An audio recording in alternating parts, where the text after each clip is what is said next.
Ada yang percaya bahwa Elisa sedang berinteraksi dengan roh jahat, sementara yang lain menduga bahwa gadis ini mungkin sedang bermain elevator game, sebuah permainan mistis yang konon katanya bahwa permainan ini bisa membuka pintu ke dunia gaib.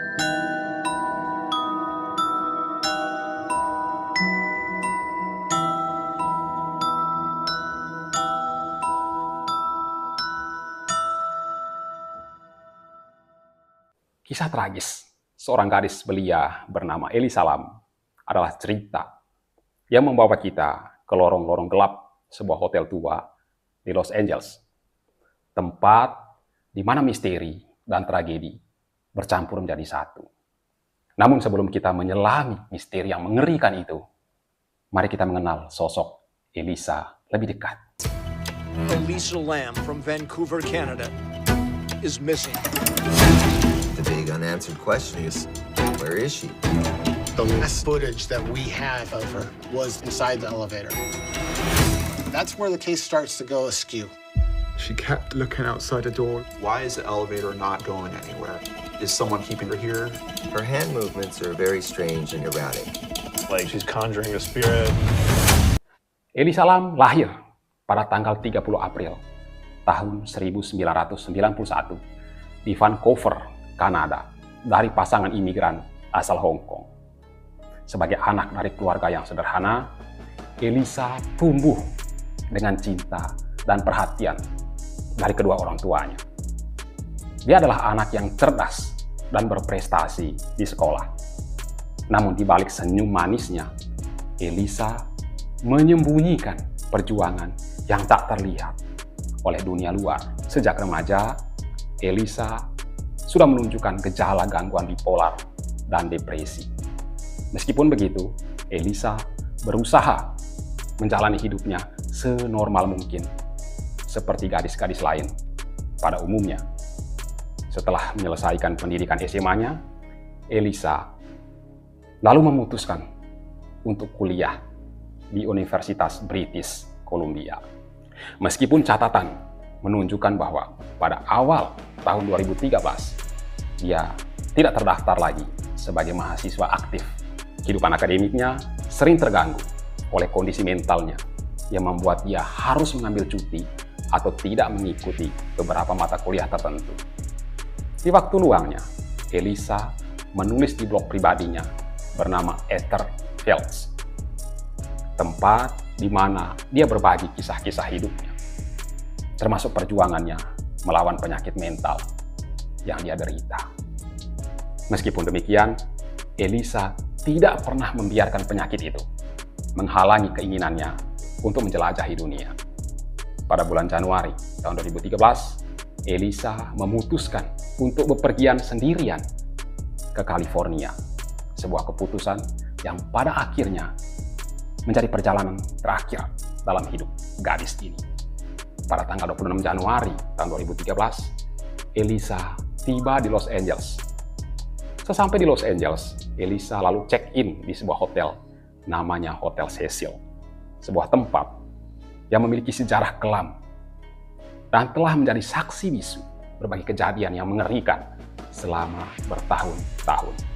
Hotel ini meskipun terletak di pusat kota, tetapi memiliki reputasi sebagai sarang kriminal dan tempat persinggahan bagi mereka yang tersesat di dalam kegelapan kota. Di hotel itu, Elisa awalnya patungan menyewa sebuah kamar dengan beberapa tamu lainnya. Tetapi karena perilakunya yang aneh, teman sekamarnya merasa tidak nyaman. Lalu meminta pihak hotel untuk memindahkan gadis ini ke kamar sendiri. Perilaku aneh ini mungkin dipengaruhi oleh kondisi mentalnya yang saat itu sedang tidak stabil. Meskipun begitu, Elisa tetap berusaha untuk menjalani hari-harinya dengan normal. Dia sempat mengunjungi beberapa tempat wisata dan tetap berkomunikasi dengan orang tuanya setiap hari. Namun, pada tanggal 31 Januari tahun 2013, Elisa tiba-tiba menghilang. Hari itu seharusnya menjadi hari di mana gadis ini check out dari Hotel Cecil untuk melanjutkan perjalanannya ke Santa Cruz. Orang tuanya cemas karena tidak menerima kabar dari Elisa pada hari itu. Lalu mereka melaporkan kehilangan putri mereka ke pihak berwenang. Pencarian besar-besaran pun dimulai. Beberapa hari setelah laporan kehilangan Elisa, pihak kepolisian merilis rekaman CCTV yang diambil dari lift Hotel Cecil. Video ini kemudian menjadi viral di internet. Isi rekaman CCTV itu menunjukkan bahwa Elisa berperilaku sangat aneh. Dalam rekaman itu terlihat Elisa memasuki lift dan menekan beberapa tombol sekaligus. Dia lalu berdiri di sudut lift seperti sedang menghindari sesuatu atau seseorang. Gerakannya terlihat gelisah dan cemas, seolah-olah ada yang sedang mengikutinya. Elisa keluar masuk lift beberapa kali, melongok keluar lift dengan ekspresi takut, dan sesekali menggerakkan tangannya dengan cara yang aneh, seperti sedang berkomunikasi dengan sesuatu yang tak terlihat. Dalam rekaman itu, Elisa memang terlihat hanya seorang diri, tanpa ditemani oleh siapapun. Rekaman ini lalu menjadi sumber dari berbagai spekulasi dan teori konspirasi yang berkembang. Ada yang percaya bahwa Elisa sedang berinteraksi dengan roh jahat, sementara yang lain menduga bahwa gadis ini mungkin sedang bermain elevator game, sebuah permainan mistis yang berasal dari Korea, yang konon katanya bahwa permainan ini bisa membuka pintu ke dunia gaib. Namun, apapun yang sebenarnya terjadi di dalam lift itu, satu hal yang pasti, Elisa tidak pernah terlihat lagi setelah rekaman tersebut. Pencarian Elisa berlangsung selama hampir 3 minggu tanpa hasil. Hingga pada tanggal 19 Februari tahun 2013, para tamu yang nginap di Hotel Cecil mulai mengeluhkan kondisi air keran di dalam kamar hotel yang berwarna dan berbau aneh. Seorang teknisi hotel akhirnya dikirim untuk memeriksa tangki air yang berada di atap hotel. Di salah satu tangki tersebut, petugas itu sangat terkejut ketika menemukan tubuh Elisa Lam yang sudah mengapung dan dalam keadaan tak bernyawa. Penemuan mayat ini juga dengan cepat menyebar ke seluruh kota, termasuk ke pihak kepolisian. Semua orang bingung bagaimana bisa hidup gadis ini berakhir di dalam tangki air dengan kondisi yang sangat tragis. Yang anehnya adalah tangki air itu berada di atap hotel yang mana sulit untuk diakses oleh pengunjung, karena tangga dan pintu menuju atap hotel itu dikunci dan menggunakan kata sandi, yang artinya hanya staf yang ditugaskan ke tempat itu saja yang bisa membuka pintu itu, dan alarm akan berbunyi bila ada orang lain yang mencoba memaksa masuk atau naik ke atap hotel tersebut. Keanehan lainnya adalah seandainya Elisa mengetahui rahasia untuk bisa membuka pintu menuju ke sana, tangki air itu ukurannya 1,2 kali 2,4 meter, dan dikatakan bahwa penutupnya terlalu berat untuk diangkat, apalagi oleh wanita seorang diri, apalagi sampai menutupnya kembali dari dalam tangki. Kalau misalkan korban ini berniat untuk bunuh diri, otopsi yang dilakukan terhadap mayat Elisa tidak bisa menjawab teka-teki mengenai bagaimana Elisa bisa naik ke atap itu. Pada mayat Elisa juga tidak ditemukan tanda-tanda kekerasan fisik atau penggunaan narkoba di dalam tubuhnya.